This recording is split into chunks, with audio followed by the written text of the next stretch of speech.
بینەرانی خۆشەویستی تلڤیزیۆنی کۆمەڵە سڵاوێکی گەرمتان پێشکەش. من ئەمیر لە خزمەتاندام بۆ پێشکەشکردنی یەکەم بەرنامەی زانست و خەبات. ئەم بەرنامەیە هەروەکو لە نێوەکەیدا دیارە باس لە مێژووی خەباتی بێبەشان و ژێردەستان لە شوێنە جۆرا و جۆرەکانی گوێی زەوی دەکات و هەروەها لە نووسراوە و ڕێنێنیەکانی ڕێبەرانی ئەم جوڵانەوەی کەڵک وەردەگرین و ئێمەش بە ئاماژە بە خاڵە گرنگەکانی ئەو خەبات و تێکۆشانە هەوڵ دەدەین تاوتوێ بکەین و خاوەرچەرخانەکانی باس بکەین تاوەکو ئەزمونێک بیخەینە بەردەست ئێوەی خۆشەویست و ببێتە هێما و ڕێنیشاندەر بۆ خەبات و بەرخۆدانی کرێکاران و زەحمەتکێشان لە ئێران و کوردستان. ئازیزان، باسی بەرنامەی ئەم هەفتەیەمان وانەکانی ڕاپەڕینی مسکۆیە لە نووسینی ڤلادیمیر لەنین کە لە بڵاوکراوەکانی ناوەندی کۆمن وەرگیراوە. هیوادارین کە کاتان هەبێت تا بە کۆتایی لەگەڵمان بن و کەڵکی پێویستیش لەم بەرنامەیە وەرگرن.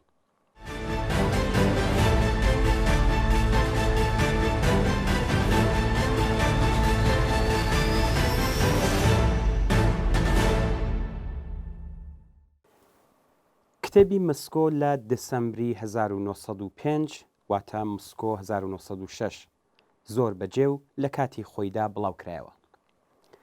ئەوە ئەرکی دەستبەجێی پارتی کرێکارانە کە وانەکانی ڕاپەڕینی دەسەمبر پڕشنگدار بکات.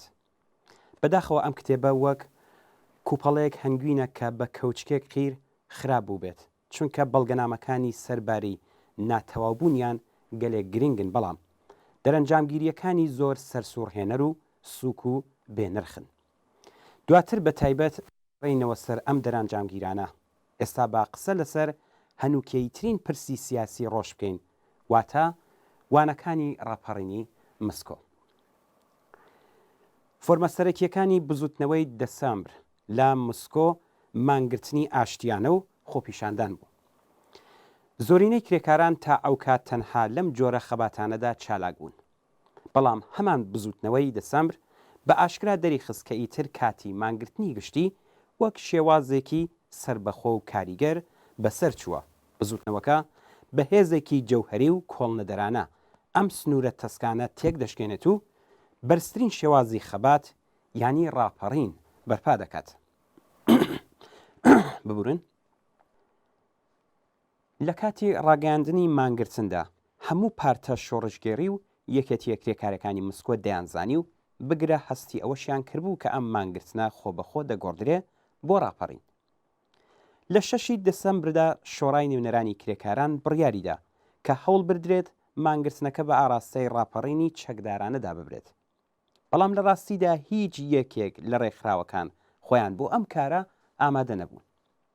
تەنانەت شوڕای هاوبەشی دەستە جەنگاوەرە خۆبەخشەکان لە 9 دەسەمبردا وەک بابەتێکی دوور باسی ڕاپەڕینی دەکرد کە گۆیا ڕوونادات و زۆر ئاشکرایە کە بەبێ یارمەتی و هێژمونی ئەوان خەباتی شەقام دەستی پێکرد. ڕێکخراوەکان نەیانتوانی ببن بە بەشێک لە گەشە و فراوانبوونی بزوتنەوەکە. مانگرتنەکە بەرەبەرە بوو بە ڕاپەڕین. لە بنەڕەتدا ئەمە بەرەنجامی گوشاری ئەو هەلومەرجە بابەتیانە بوو کە لە پاش ئۆکتۆبرەوە دروست بوو. مانگرتنی گشتی ئیتر لە توانایدا نەبوو کە لە ناکاو دەسەڵاتی دەوڵەت بگرێتە دەست، چونکە حکوومەت پێشتر هێزێکی دژە شۆڕشی ڕێخست بوو کە ئامادەی کاردانەوەی سەربازی بوو. هەموو ڕەوتی شۆڕشی رووسیە لە پاش ئۆکتۆبر و زنجیرە ڕووداوەکانی مسکۆ لە ڕۆژەکانی دەسەمبردا بە شێوەیەکی ڕوون یەکێک لە بۆچوونە قوڵەکانی مارکسی سەلماند کە دەڵێت شۆڕش هاوکات لەگەڵ پێشکەوتنی خۆی هێزێکی دژە شۆڕشی یەکگرت و پتەویشی پێکدێنێت، واتە دوژمن ناچار دەکات پشت بە ئامرازی بەرگری بەهێزتر لە ڕابردوو ببەستێت و بەم شێوەیە ئامرازگەلێکی بەهێزتر لە ڕابردوو بۆ هێرشکردنە سەر شۆڕش ئامادە بکات. 7 و 8 دەسەمبر مانگرتن و خۆپیشاندانی گشتی ئاشتیانە ئێوارەی 8 دەسەمبر ئاکواریۆم گەماڕۆ دەدرێت. لە بەیانی 9 دەسەمبر لە مەیدانی ستراستینا گاردی هێژدەهاکان هێرش دەکەنە سەر جەماوەر. ئێوارەکەشی هەوڵی ڤایدێل خاپوور دەکرێت. تووڕەی جەماوەری ناڕێکخراوی و پەرژوو بڵاوی شەقام زیاتر دەبێت.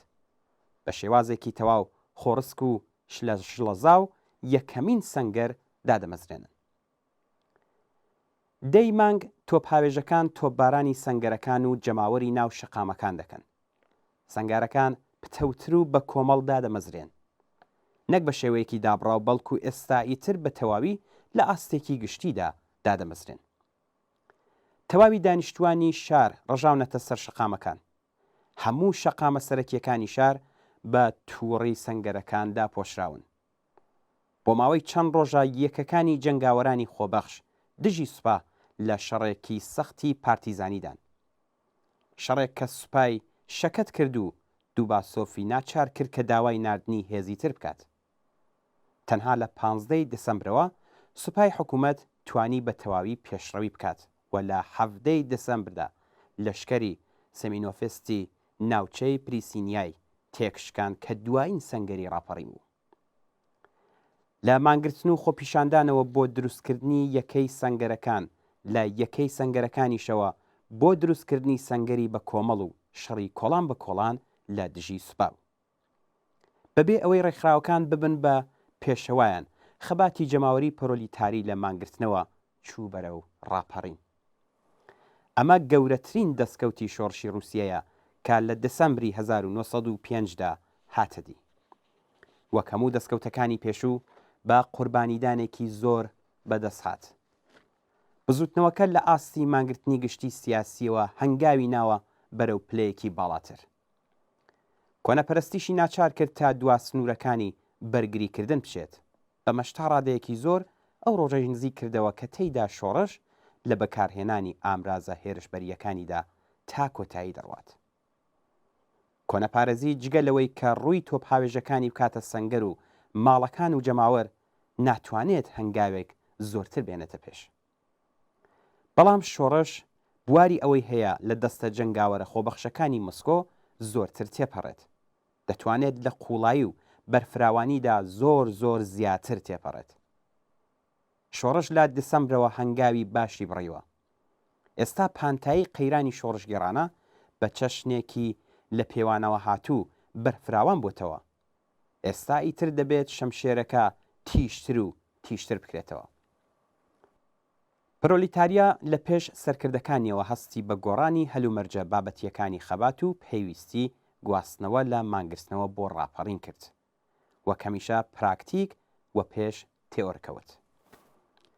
مانگرتنی ئاشتیانە و خۆپیشاندان زۆر زوو لەوە کەوتن کە کرێکارانە قایل بکەن ئەوان دەیان پەرسی ئەی دوای ئەمە چی بکرێت. خوازیاری کاری چالاکتر و پێداگرتر بوون. فەرمانەکانی بەرپاکردنی سەنگەر زۆر درەنگ گەیشتە ناوچە و گەڕەکەکان، واتە کاتێک گەیشت کە ماوەیەک بوو لە ناوەڕاستی شاردا سەنگەرەکان بەسرا بوون. کرێکاران بە کۆ دەست بەکار بوون، بەڵام تەنانەت بەوەشەوە نەوەستان. دانەویست بزانن ئەی دوای ئەمە چی بکرێت. داوای کاری چالاکتریان دەکرد. ئێمەش واتە سەرکردەکانی پرۆلیتاریای سۆسیال دموکرات لە دەسەمبردا وەک ئەو سەرکردانەوە بووین کە لەشکەرەکەی بەو پەڕی دەبەنگی و نەزانیەوە ڕێخس بوو بە جۆرێک کە بەشی زۆری هێزەکانی نانتوانی چالاکانە بەشداری جەنگەکە بکەن. جەماوەری کرێکار بە دوای ڕێنونی بۆ کاری جەماوەری چالاکانەدا دەگەڕا، بەڵام ئەم ڕێنوێنیەی دەست نەدەکەوت. بەم جۆرە ڕوندەبێتەوە کە هیچ شتێک هێندەی ئەو تێڕوانینیەی بلیخانۆف کە هەموو هەلپەرستەکان دووبارەیان دەکردەوە کوردبینانن یە کە دەڵێت نەدەبوو ئەم مانگرتنە ناوەختە ئەنجام بدێت و نەدەبوو چەک هەڵگیردرێت. بە پێچەوانەوە دەبوو ڕاشکاوانە و چاونەترسانەتر و بە ڕۆحێکی هێرشبەرانەی توندرەوە دەستمان بدایەتە چەک. ئێمە دەبوو جەماوەرمان لەوە تێگەیاند بە کە درێژەدان بە کاروبارەکان لە ڕێگەی مانگرتنی ئاشتیانەوە ئەستەمە و پێویستە دەست بۆ خەباتێکی چەکداری دلێرانە و بۆ ئێرانە ببرێت. لە کۆتاییدا ئێستا دەبێت لە بەردەم هەموواندا دان بەوە دابنین و جاڕی بدەین کە مانگرتنی سیاسی ڕێگە و شوێنێکی بەس نییە. ئێمە دەبێت لە بەرفراوانترین ئاستا جەماوەرهان بدەین بۆ ڕاپەڕینێکی چەکداریانە. بەبێ ئەوەی مەسەلەکە لە پاساوی هەنگاوی بەرایی بێگلێنین یاخۆت بەوە پەردەپۆشی بکەین. ئەگەر زەرورەتی ئەنجامدانی جەنگێکی تند و خێناوی و وێرانکەر وەک ئامانجی ڕاستەوخۆی کاری داهاتوو لە جەماوەر بشارینەوە، هەم خۆمان خەڵەتاندووە و هەم جەماوەری خەڵک. ئەمە یەکەمین وانەی ڕووداوەکانی دەسەمبرە. وانەی دووەمیش پەیوەندی بە سروشتی ڕاپەڕینەکە و شێوازی سەرکردایەتیکردنی و هەروەها ئەو هەلومەرجە هەیە کە تێیدا سوپا دەچێتە بەرەی گەلەوە. لەسەر ئەم خاڵەی دواییە بۆچوونێکی زۆر تەسک لە باڵی ڕاستڕەوی حیزبەکەماندا بڵاو بۆتەوە. وەک دەوترێت خەباتکردن لە دژی سوپایەکی مۆدێرن ئاستەمە، دەبێت سوپا ببێتە سوپایەکی شۆڕشگێڕ. بە دڵنیاییەوە ئەگەر شۆڕش جەماوەر و خودی سوپاش نەگرێتەوە، ئاوا هەرگیز باس لە خەباتێکی جدیش نایەتە ئاراوە. بێگومان کارکردن لە ناو سوپادا پێویستە، بەڵام نابێت پێمان وابێت هاتنی سوپا بۆ بەرەی ئێمە کارێکی ئاسانە و ترپەیەوە بە ترپەیەک ڕوودەدات و ئەمە دەرەنجامی هاندان و ڕازیکردنیانە. ڕاپەڕینی مسکۆ بەڕوونی نابەجێیی و نەزۆکی ئەم بۆچوونەمان نیشان دەدات. لە ڕاستیشدا بە گرژبوونەوەی خەباتی شۆڕشگێڕانە بابەتی دوودڵبوونی سوپا کە لە هەموو جوڵانەوەیەکی جەماوەریدا حتمیەوە ڕوودەدات بۆ خۆی دەبێتە هۆی ململانەیەکی ڕاستەقینە لە پێناو ڕاکێشانی سوپادا. ڕاپەڕینی مسکۆ بە وردی نمونەی ئەو ململانەی تونند و بەزەبرەیە کە لە نێوان کۆنە پارێزی و شۆڕشدا بە ئامانجی ڕاکێشانی سوپا ڕوویدا. دووباسۆف خۆی ئاماژەی بەوە داوە کە تەنیا 5,000 پیاو لە 15,000 پیاوی کە سەربازگەی مسکۆیان دەپاراست جێی متمانە بوون. حکوومەت بە قێزەوەنترین و خراپترین ڕێکار سەربازە دوودڵەکانی ڕاگرت بوو. لەبەریان دەپاڕایەوە، پێیان هەڵدەگرت و بەرتیلی پێدەدان، کاتژمێر و پارەی بەسەریاندا دابەش دەکرد و زۆر شتی تر. باڤۆتکا مەستی دەکردن، فێڵی لێدەکردن و دەیتۆقاندن. لە سەربازەکاندا زیندانی دەکردن، چەکی لێدا دەماڵین. بە خیانەت یا بە تونترین و ئەو سەربازانەی لێی دوور دەخستنەوە کە زۆرترین گومانیان لەسەر بووە. دەبێت بوێر بین و بە ڕاشکاویدان بەوە دابنین کە ئێمە لەم مەیدانەدا لە حکوومەت بەدواکەوتین. بۆ ڕاکێشانی ئەو سوپات دەردونگە نەمانزانی چۆن ئەو هێزانە بقۆزینەوە کە لە ژێر دەستماندا و نەمانتوانی بە خەباتێکی چالاک و بوێر پێشەنگ و هێرشبەرانە وەک ئەوەی حکوومەت بۆ ڕاکێشانی سوپای لەرزۆک بەرپای کرد و تا کۆتایی لەگەڵیدا چوو و سەرکەوتنیشی تێیدا بەدەستێنا. ئەو سوپایە بەرەو لای خۆمان دەبێ ڕابکێشین. کارمان لەسەر سوپا کردووە و لە داهاتووشدا ئەم کارەش و هەوڵەمان دوو ئەوەندە دەکەین و لە ڕووی فکریەوە بەسەر سوپادا سەر دەکەوین. بەڵام ئەگەر لە کاتی ڕاپەڕیندا ئەمە لەبیر بکەین کە خەباتی جەستەیش بۆ ڕاکێشکردنی سوپا بابەتێکی پێویستە، ئاوا خۆ بە زلزانیەکی بەدبەختین. پرۆلیتاریای مسکۆ لە ڕۆژانی دەسەمبردا وانەی نایابی لەبارەی سەرکەوتن بەسەر سوپا لە ڕووی فکریەوە پێشکەش کردین. بۆ نمونە لە 8 دەسەمبردا کاتێک لە گۆڕەپانی ستراستانیا جەماوەر و قۆزاقی گەماڕۆدا و تێکەڵیان بوون، دەستی برایەتی لە دەستیان ناو ناچاری کردن بکشێنەوە. یعنی لە 10 دەسەمبردا لە بریسینیا کاتێک دوو کچی کرێکار کە ئاڵای سووریان بەدەستەوە بوو و لە ناو جەماوەرێکی 10,000 کەسیدا بەرەو ڕووی قۆزاق ڕۆشتن و هاواریان دەکرد بمان کوژن، هەتا زیندوین ئاڵا سوورەکەتان تەسلیم ناکەین. قۆزاقان دەشڵەژێن و پاشەکشە دەکەن. لەم کاتەدا جەماوەر دەست دەکەن بە دروشمدان و دەڵێن بەژی قۆزاق. ئەم نمونانەی پاڵەوانێتی و جوامێریە دەبێت بۆ هەتایە لە ویژدانی پۆرۆلیتارەکاندا هەڵکۆڵدرێت. بەڵام بە هێندێ نمونەش بخەینە ڕوو کە دواکەوتنمان لە دووباسۆف نیشان دەدات. لە 9 دەسەمبردا لە شەقامی بلشایە کۆمەڵێک سەرباز لە کاتێکدا سرودی مارسیلیاز دەخوێنن، بەرەو ئەوە دەڕۆن پشنە ڕیزی ڕاپەڕیوەکان. کرێکاران نێونەر دەنێرنە لایەن بۆ ئەوەی چاو پێکەوتنیان هەبێت. هاوکات مالاخۆڤ بۆ خۆی بە تایبەتی پەلە دەکات و دەچێت بەرەو لای سەربازەکان. کرێکارەکان درەنگ دەکەن، بەڵام مالاخۆڤ بەر لەوان دەگات. وتارێکی حماسی دەدات و دوودڵی لای سەربازەکان دروست دەکات. بە سوار چاک دەوریان دەگرێت و دەیان بات بۆ سەربازگە و لەوێ درگایان لەسەردا دەخات. مالاخۆڤ لە کاتی خۆی داگەیشت. لە کاتێکدا ئێمە دواکەوتین، ئەگەرچی 150,000 کەس لە ماوەی 2 ڕۆژدا بەدەم بەڵگەوازەکانماندا هاتن و خۆ بەخشانە هاتنە پێشەوە و دایان توانی و دەبووە زنجیرەیەک یەکە لە شەقامەکاندا پێک بێنن. مالاخۆف سەربازەکانی بە سوار چاک گەماڕۆدا لە کاتێکا ئێمە نەمانتوانی مەلاخۆفیەکان بە بۆمب هاوێش گەماڕۆ بدەین. دەمانتوانی و ئەرکی ئێمە بوو ئەمە بکەین. ماوەیەکی زۆر پێش لە ئێستا ڕۆژنامەی سۆسیال دموکرات وتی ئەرکە لە سەرمان لە کاتی ڕاپەڕیندا بێبەزەیانە سەرکردە مەدەنی و سەربازیەکان لە ناوبەرین. ئەوەی لە شەقامی بێلشایە ڕوویدا لە ئاستێکی فراوانتردا دووبارە بوویەوە، چ لە بەردەم سەربازگەی نێڤێجسکی و کرۆتێتسکی، چ لەو کاتەدا پۆرلیتاریا هەوڵیدا سەربازەکانی یەکاتری نیوسالافل بڕفێنێت، یان ئەو دەمەی کانیونەرێک نێردرا لای سەربازە ئەندازیاریەکان لە ئەلێکسەندرۆف، یان ئەو کاتەی هەوڵی گەڕانەوەی تۆپخانەی ڕۆستۆف درا کە بەرەو مسکۆ دەڕۆشت. کاتێکیش کە سەربازە ئەندازیاریەکان لە کۆلۆمنا چەکیان لێدا ماڵرا و هێتێت، لەسەر وەختی ڕاپەڕیندا ئەرکی خۆمان لە بۆ ڕاکێشانی سوپای دوودڵ و لەرزۆک بەرەو ڕیزی خۆمان بە باشی جێبەجێ نەکرد. دەسەمبر بەڕوونی یەکێکی تر لە بابەتە قوڵەکانی مارکسی سەلماند، بابەتێک کە هەلپەرستەکان لە بیریان کردووە. ئەویش ئەوە بوو کە ڕاپەڕین هونەرە. بنەمای سەرەکی ئەم هونەرەش هێرشکردنە، هێرشکردنێک بەو پەڕی ئازایەتی و گیانبەختکردن و بوێریەوە.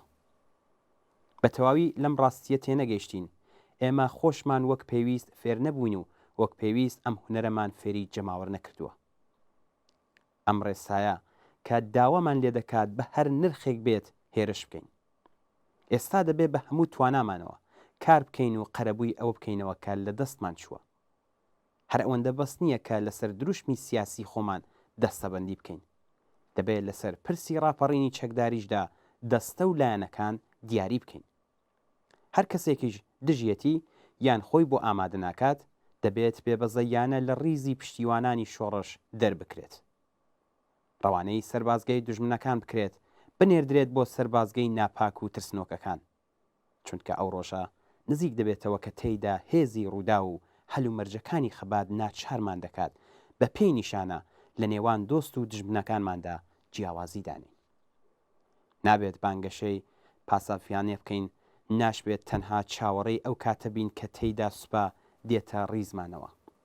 نەخێر، دەبێت جار بدەین و زەرورەتی ئەنجامدانی هێرشێکی بوێرانە و پەلاماردانێکی چەکدارانە ڕابگەێنین.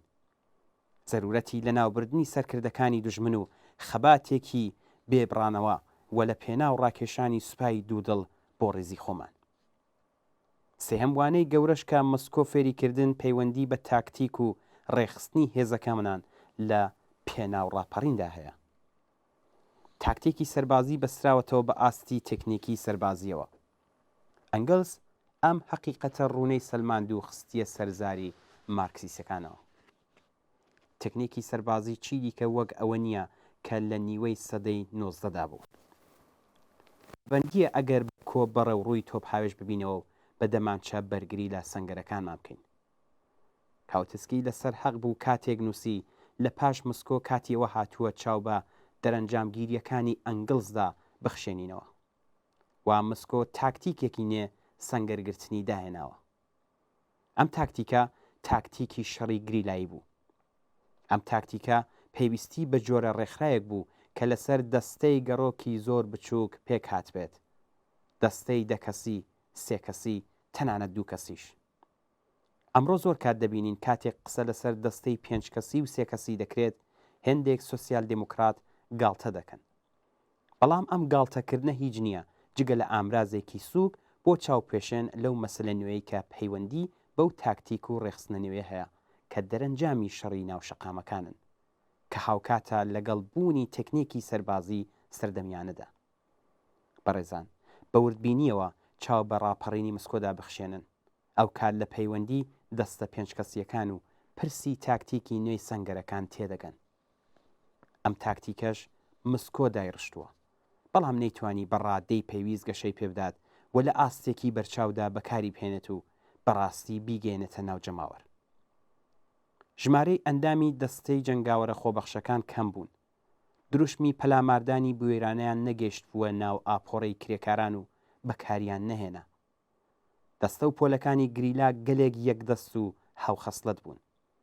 چەک و چۆڵەکانیان و شێوازی کارەکان سەقەت بوو تا ڕادەیەکی شێوازی سەرکردایەتیکردنیان بۆ جەماوەر سەقەت و ناکارا بوو. بۆیە دەبێت قەرەبووی لە دەستچووەکانمان بکەینەوە. ئێمەش بە خوێندنەوەی ئەزمموی مسکۆ و بڵاوکردنەوەی لە نێو جەماوەردا و هاندانی هەوڵە داهێنەرەکانی جەماوەر بۆ گەشانەوەی زۆرتری ئەم ئەزممونە جێبەجێ دەبێت. گومان لەوەشدا نییە کە شەڕی گریلایی و ئەو ترس و تێرۆرە جەماوەریە کە لە دەسەمبرەوە بێوچان لە هەموو شوێنێکی رووسیەدا بڵاو بوونەتەوە یارمەتی جەماوەر دەدات ئەو تاکتیکە دروستەی تایبەت بە کات و ساتی ڕاپەڕین فێر بن. دەبێت سۆسیال دموکرات ئەم ترس و تێرۆرە جەماوەریە قبول بکات و تێکەڵ بە تاکتیکەکانی خۆی بکات. بە دڵنیاییشەوە دەبێت ڕێکی بخات و چاودێری بکات بیخاتە ژێر ڕەکیفی بەرژەوەندی و هەلومەرجەکانی وزوتنەوەی کرێکاری و خەباتی شۆڕشگێڕانەی گشتی. لە هەمان کاتدا دەبێت هەڵە تێگەیشتنە شەلاتیەکان لە شەڕی گریلایی دوور بخاتەوە و بنەبڕی بکات. بە هەمان شێوەکە مسکۆیەکان لە سەروەختی ڕاپەڕیندا و لاتیفیەکانیش لە سەروەختی کۆمار لاتیفیا بەناوبانگەکەیدا بێبەزەیانە و زۆر بەباشی لە ناویان برد. تەکنیکی سەربازی لەم ماوە دوایەدا هەنگاوینێ بەرەو پێشناوە. جەنگی ژاپۆنی نارنجۆکی دەستی داهێنا. کارگاکانی چەکسازیش تفەنگ ئەتۆمیەکانیان خستە بازارەوە. هەردووکیشیان لە سەردەمی شۆڕشی رووسیەوە سەرکەوتوانە بەکاردەهێنرێت. بەڵام بەکارهێنانەکەی لە ئاستی پێویستانیە. دەتوانین و ئەرکیشە لەسەرمان کە سوود لەم پێشکەوتنە تێکنیکیانە وەربگرین. دەستە کرێکاریەکان فێری دروستکردنی نارنجەک بکەین و لە پڕچەکردنیان بتەقینەوە و مەشغەڵ و باروت و تفەنگی ئۆتۆماتیک یارمەتی دەستە جنگاوەرەکان بدەین. ئەگەر هەموو کرێکاران لە ڕاپەڕینی شارەکاندا بەشدار بن، ئەگەر بە شێوەیەکی چڕ هێرش بکەینە سەر دوژمن، ئەگەر بە لێهاتوویی و نەبەردیەوە خەبات بکەین لە پێناو ڕاکێشانی ئەو سوپایی کە لە پاش ئەزمموی دۆما و سڤیابۆرگ و کڕۆنشتات دادێت لەرزۆکتر دەبێت، وەگەر بەشداریکردنی گوندەکان لە خەباتی گشتیدا مسەوەگەر ببێت، ئاوا لە ڕاپەڕینی چەکدارانەی داهاتووی سەرتاسەری رووسیەدا سەرکەوتن بۆ ئێمە دەبێت. کەواتە با بە تێگەیشتن لەوانەکانی ڕۆژە مەزنەکانی شۆڕشی رووسی گەشەیەکی بەرفراوانتر بە چالاکیەکانمان بدەین و با بوێرەیەکی زیاترەوە ئەرکەکانمان دیاری بکەین. چالاکیەکانمان بەندە بە خەمڵاندنێکی دروست لە بەرژەوەندی چینەکان و پێویستیەکانی پێشکەوتنی گەل لە هەلومەرجی ئێستادا. ئێمە بەشێکی ڕۆڵە زەیدی پرۆلیتاریا و جوتیار و سپا لە ژێر دروشمی ڕووخاندنی حکمی تێزاری و دروستکردنی ئەنجومەنی دامەزرێنەران لەلایەن حکوومەتێکی شۆڕشگێڕیەوە کۆ دەکەینەوە و دەبێت لەم چالاکێشماندا بەردەوام بین. پێشخستنی ئاگایی جەماوەر وەک هەمیشە بناغە و ناوەڕۆکی سەرەکی کارەکانمان دەبێت. بەڵام لە بیرمان نەچێت لەگەڵ ئەم ئەرکە گشتی و هەمیشەیی و بنچینیانەدا لەو چرکە ساتانەی هاوشێوەی ئێستاکەی رووسیەدا کۆمەڵێک ئەرکی تایبەت و جیاواز دەکەونە ئەستۆمان. باخۆ بە ژێرزان و بیرتەسک نەبین، با بە پەنابردن بۆ کۆمەڵێک پاساوی بەتاڵ لە هەمبەر ئەرکە هەمیشیە جێگرەکانمان کە لە هیچ کات و لە هەلومەرجێکدا ناگۆڕدرێن، خۆمان لەم دۆخەی ئێستا و لەم ئەرکە تایبەتیانە نەدزینەوە، واتە ئەم ئەرکە تایبەتە و جیاوازیانەی کە فۆرمەکانی ئێستای خەبات لە خۆ دەگرن. با ئەومان لەبیر بێت کە ڕۆژی خەباتی جەماوەری گەورە نزیکە. ئەو ڕۆژە دەبێتە ڕۆژی ڕاپەڕینی چەکداریش. ئەم ڕاپەڕینە دەبێت ئەوەندەی دەکرێت هاوکات بێت، جەماوەریش دەبێت بزانێت بەرەو خەباتێکی چەکداری خوێناوی و بێبەزەیانە دەڕوات. دەبێت سووکبوونی مەرگ بە ناو جەماوەردا بڵاو بێتەوە وا سەرکەوتن مسەوەگەر بکات. دەبێت بەو پەڕی گوشارەوە هێرش بکرێتە سەر دوژمن، هێرش نەک بەرگری. ئەم شتەیە کە دەبێت ببێتە دروشمی جەماوەر. لە ناوبردنی دژمن بە شێوەیەکی بێبەزەیانە دەبێت ببێتە ئەرکی جەماوەر. ڕێخستنی خەبات دەبێت گەڕۆک و بەگوڕ بێت. ئەندامە ڕاڕاو دوودڵەکانی سوپا دەبێت ڕاکێشترێنە ناو خەباتی چالاکانەوە و حیزبی پرۆلیتاریای هوشیاریش دەبێت لەم خەباتە گەورەیەدا تا کۆتایی بە ئەرکی خۆی هەستێت.